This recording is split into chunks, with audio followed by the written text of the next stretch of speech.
Many centuries ago, hard-working Armenians put their heart and soul into this fertile land.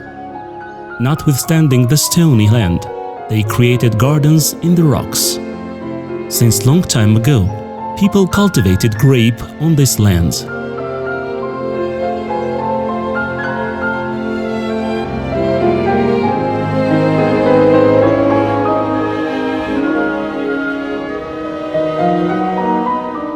Back in the first millennium, Armenian kings were celebrating their victories, tasting the delicious aroma of these wines full of sunlight.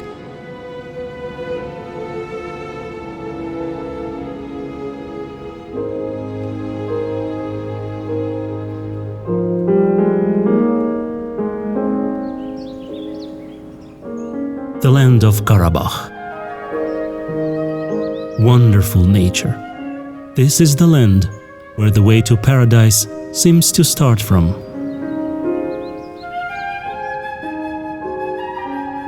Churches and caves, the silent witnesses of human history. The evolution of human struggle and its endless power on the way to eternity.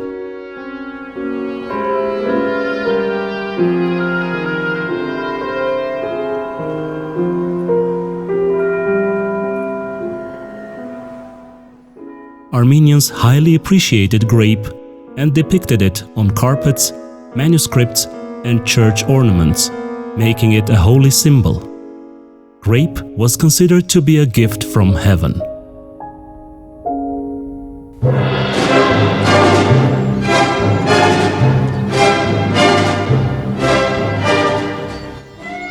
In the gardens of Karabakh, people start their day in the colors, scents of the nature, and rays of the sun.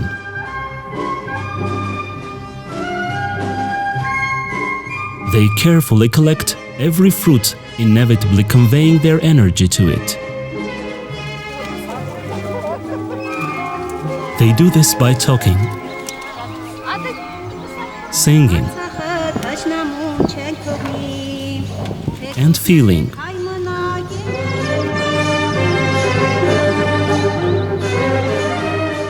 The eternal game of sun and earth creates immortal fruits. The unity of man and nature, immortalized snapshots of the moment of creation, and the symphony of gardens. Climate, soil, location, all these are very important for growing grapes and for making a high-quality wine and brandy. Stepanakert Brandy Factory has more than 111 hectares of vineyards, which are located at a distance of 5 kilometers. That is, from the point of harvest to the manufacturing process, it is up to 4 hours.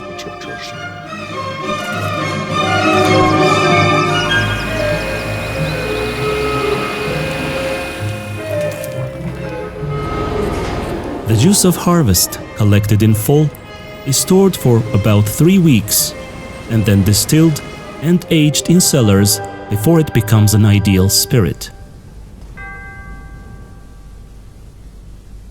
This is how the sacrament of creation of the miraculous elixir is done.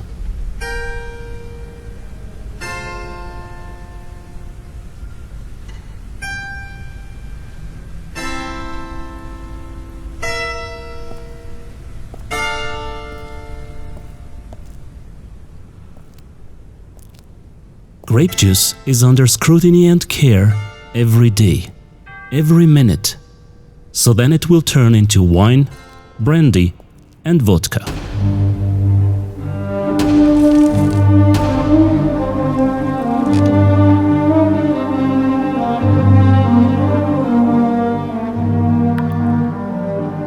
This long-term process, which is called the art of winemaking, is full of many secrets and, most importantly, traditions.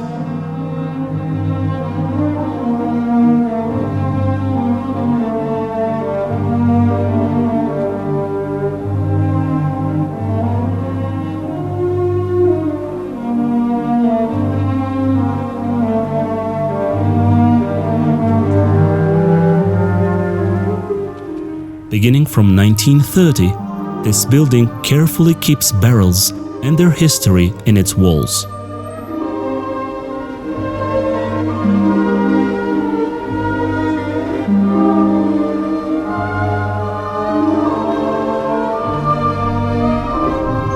Times change, and so do people. But in this corner of the developing world, there is permanent peace, where everything seems unchanged beyond time and space.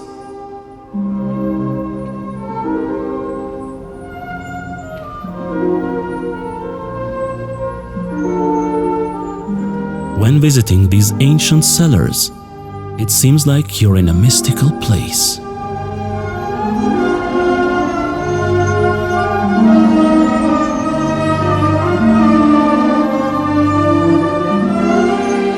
When seeing the inside symmetry of the cellars, you realize how much care and love men have shown to the noble beverage.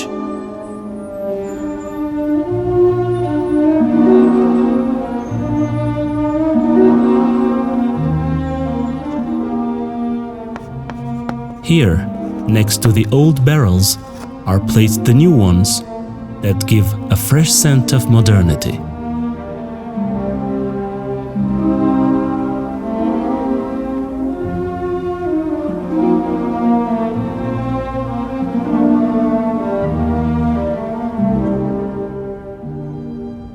The bouquet that is considered to be ideal for brandy is made from various spirits of different ages. But only an experienced expert can combine the different degrees of spirits with different extracts, crops, in order to be able to satisfy the most capricious client. Only real masters of their craft can make such a bouquet.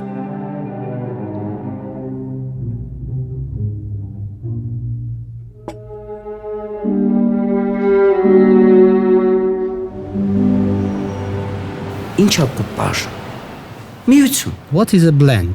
It is a kind of union. We can say a union of various alcohols. To make this union, you need a huge reserve of spirits.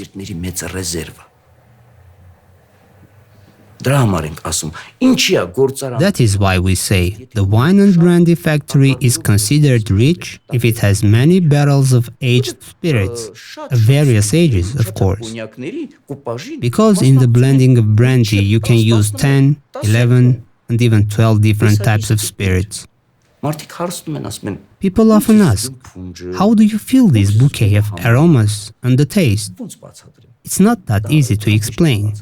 It is rather you feel it and you do it, and then admire the final product you get. Of course, if you get to your final goal, what you thought about. Can I take a sip?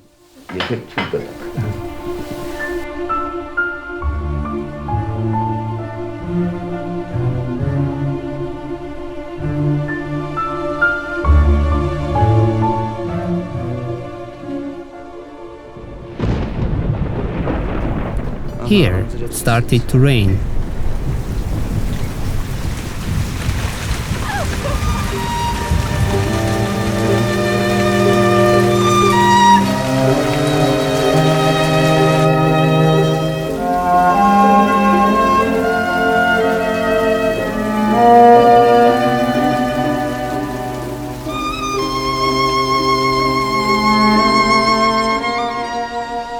Each piece of wood is carefully selected. They are exclusively made from oak trees which should be minimum 100 years old. By the way, Karabakh is rich of such oak trees. The oak wood and its proper treatment give further essential flavor and color of brandy. Who knows, maybe different trees come together in one barrel and add energy from the land they grew on.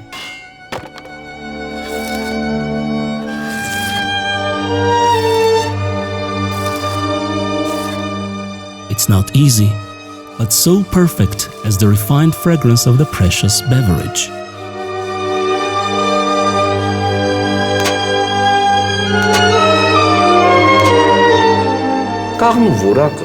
The quality oak is of great importance in the production of wine and brandy. The aging is perhaps the most important factor. Even in the scientific papers of Madatoff, you will find information that Karabakh oak is as good as Maykop, Krasnodar or Bashkir and Chuvash oaks, which in the Soviet times were considered the best ones. Moreover, he particularly mentioned that Martakert oak, specifically grown in Martakert forests, is the best for the process of aging and exposure.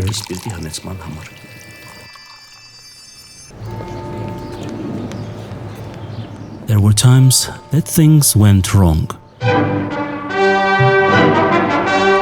But now it is the time of rebirth and new life.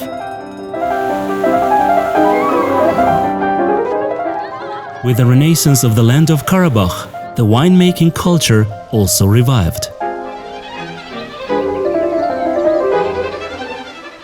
This rebirth created an ideal environment where the noble work could rise again. The way was full of difficulties and obstacles, but they overcame it as the whole nation united. It was in 1997 when they started cultivating grapes in the region. The noble spirit was kept for a long time until it became famous and took its place of honor.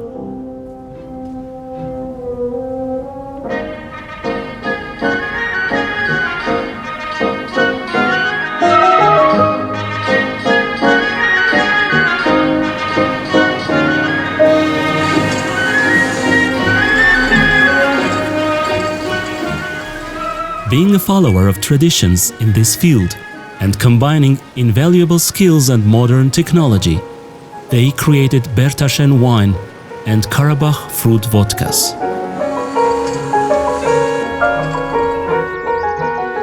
By giving the place and the beverage the same name, they kept the historical energy with which the grapes used to be nourished for ages.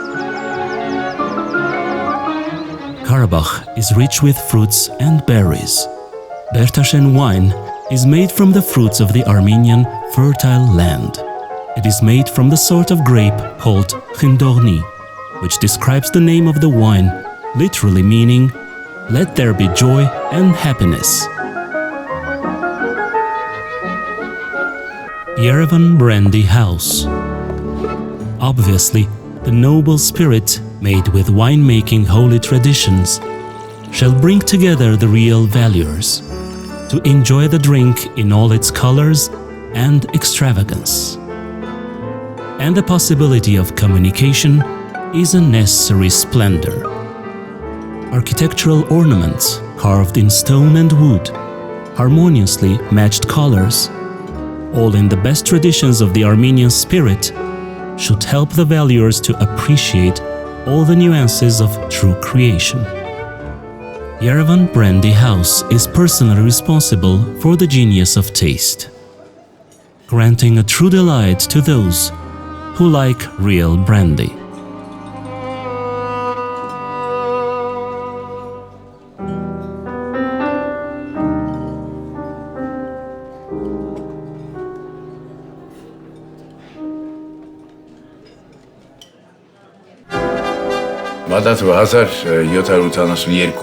Madatoff was born in 1782. In fact, he was 15-16 years old when he arrived in St. Petersburg. When the Napoleonic War began, in which he actually participated, he was severely wounded for many times and later died of them.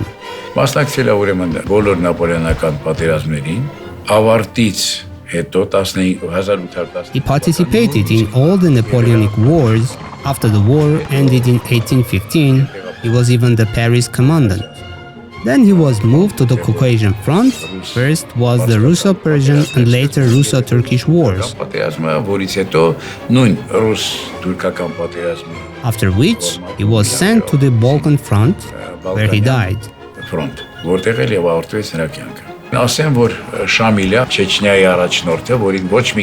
Shamil, the Chechen leader, over whom Russians could not take any control, was finally captured and transferred by Madatoff personally. Դա բացատրվում է նաև նրանով, որ բացի This was not only because he was a brave and bold military leader, but also because he was a talented diplomat, spoke many foreign languages, but most importantly, he knew how to communicate. Many facts of his glorious victories are known when he and 2 squadrons of 300 men opposed 6 to 10,000 strong army of enemy and won a victory. He died after a siege of the fortress Shumla on the territory of Bulgaria. The Shumla commandant, Grand Vizier Hussein Pasha, learning what happened, that is, Madatoff had died, ordered to open the gates of the castle. A company of hussars carried the body of Lieutenant General Madatoff with honor.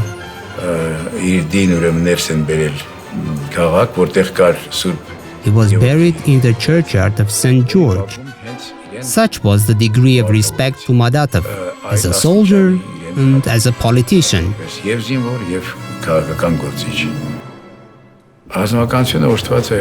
Aristocracy has always had very high qualities, only for the fact that in the course of time it leaves a track. The meaning of this is that over the time the qualities and traditions are that remain, and the more the aging is, the higher the quality is. And the same is with good brandy. The longer it is aged in good traditions, the more noble it becomes.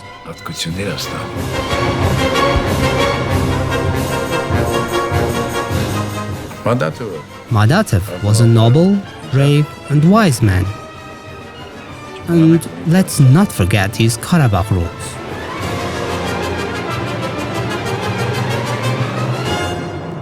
Just like this brandy.